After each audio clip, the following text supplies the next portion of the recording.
On this episode, we're going to talk about taped auditions. When people who want to get into acting are just starting out, one of the things that they generally do is just put themselves out there. They'll look at casting sites and find a few projects that are hiring and go ahead and put in an application for it. Nowadays, chances are good that the production will seek taped auditions rather than live, at least for the first round. This is a little bit of a skill that actors do need to learn. Not every production is going to want the exact same type of taped audition, and they might send special instructions for what they need to see from an actor. What I'm going to cover here is pretty much the generalities, and I'm going to be doing this by showing you some of the mistakes that I've personally seen when it comes to people sending taped auditions in for a part. When a production wants an actor to send in a taped audition, they will generally send them what are known as sides. Now, sides are a portion of the script that focuses on the character or characters that the actor should be auditioning for. The first mistake that people can make is by choosing just anywhere to film themselves with their audition. You're going to want to have a solid background, preferably light-colored.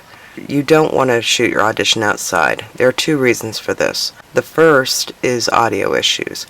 You're not going to be heard well if there's birds chirping or wind going or traffic nearby. But the second reason is that you can't control your background. And it's very easy for distractions to go walking along behind you, and you'll never know that they were there.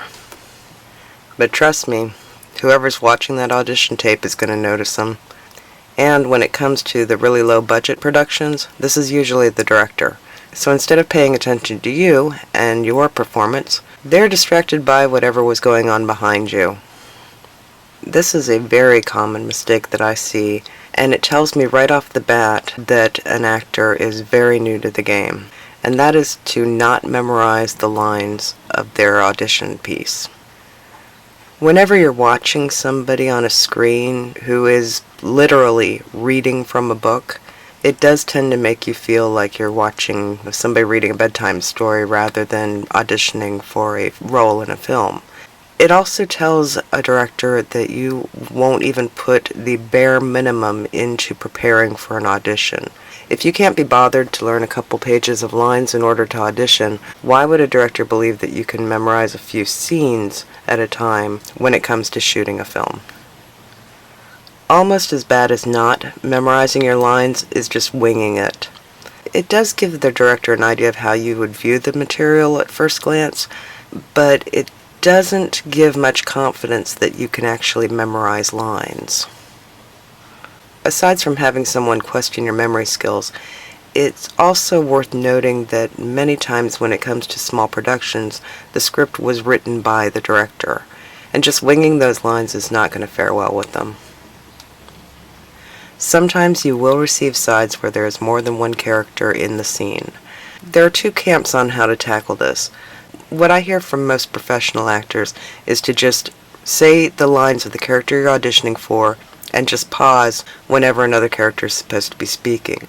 Now, how a lot of less experienced actors handle this is to have someone who's off camera say those lines.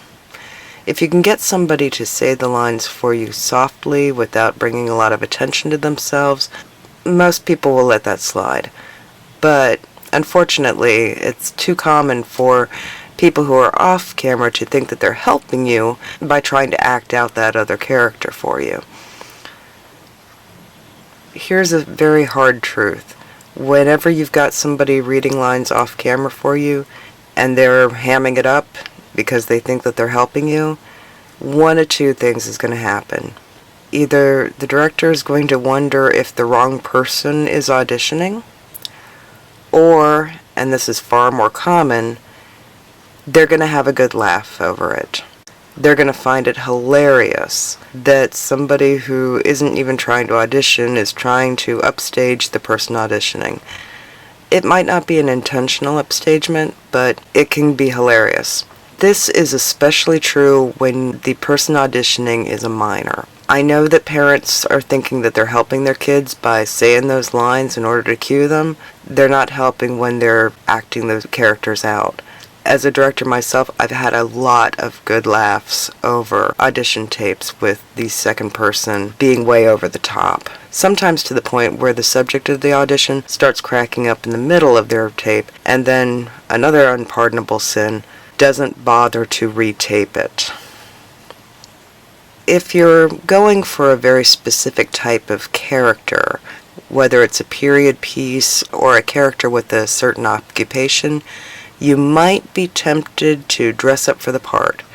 Actors will do this for two reasons. They'll either do it to help themselves get into character for an audition, or they'll do it to give the director an idea of how they might look in that part. Unfortunately, sides very rarely give you context to them. You might see a scene where you're storming the castle or giving the troops a pep talk, but what you might not know about the story is that this is either a dream sequence or it's set in modern times or in a time completely different than what you're thinking. So dressing up as a Viking to give a whole storming the castle speech when in the full script the character with these lines is a merchant in 14th century India, the director's going to have a hard time picturing you as the actual character when you're donning plastic horns. The same goes with trying to set the scene. You might think that it helps a director picture you in the scene by taking those sides, figuring out that it's a funeral scene or a mourning scene, and then going out and getting the tombstone and setting the stage the way you think it should be set. Again, sides very rarely give you the whole story. You might end up making a complete fool of yourself, or worse. Some directors will take a look at an impromptu scene that has been created by an auditionee and think, this person wants to direct my film. That might not be your intention, but an actor's job isn't to figure out what the scenery is supposed to look like. The actor's job is to portray a character. And finally, and believe me, I mean finally, there's this. There's really only one way that this can happen. You saw the audition notice and you put in for a slot. They sent you the sides and they told you very clearly what day the audition tape was due. So maybe you sweated over it and kept thinking about it too hard and ended up missing the deadline. Or worse, you just completely forgot about it and then found the old email a couple weeks later and thought, hey, I should probably do this, and didn't even bother to look at when the deadline for sending your tape was. Either way, you decide, okay, I'm a great actor, so surely they won't mind if this is a few days or even a few weeks late. I'll go ahead and tape my audition and send it in. They'll see how brilliant I am and they'll go ahead and cast me. That's not how it works, folks. Honestly, most directors, especially if they have an idea of when they need to shoot, are going to be trying to cast as quickly as possible. That means that if they found somebody who foots the bill for any particular character during that round of auditions, they've already scheduled them for a live audition if they haven't just hired them right there. So all late entries do is annoy people. Worse, it can blacklist you. If you sent in your audition tape a week after a director has asked for it, he might take note of that. And then the next time he has an audition and he sees your name up on the slot looking for sides, you might be lucky if you get them. He already knows that you failed to make a deadline once. While there are some directors who believe in second and third chances when it comes to this, there are others who just really believe that if you can't do something on time, what makes me think that you're going to make it on time for set call? So, when you're making your audition tape, it's best to keep yourself in profile, and while you can do some movement, don't go overboard, don't overact it, don't go crazy with the gestures because that can also be distracting. Keep it simple, emote, and if the situation calls for it, go ahead and smile. And to recap, use a plain, light-colored background, head and shoulders unless otherwise specified by the production, memorize your lines, Don't make a big production out of it with costumes and set pieces and props. Tell your camera person to stay silent, and don't be late when it comes to submission deadlines. When it comes to some productions where there are literally dozens if not hundreds of people auditioning for a role, casting directors or even directors will find any excuse they can to pitch your audition, just to narrow down the field. So keep that in mind when you send in your taped audition.